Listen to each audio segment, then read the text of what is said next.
I-address natin itong komento, no, nitong nasa Facebook. Gigil na gigil eh. So para sa kanya at para sa mga iba pa, no, na mga ganyan ang komento, I'm inviting you all, no, na makipag-usap sa akin ng face to face dito sa sa Business Hub Cafe.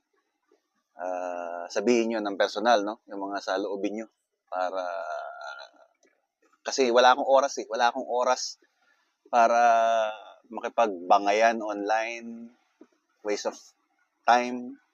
So I'm inviting you guys, no, na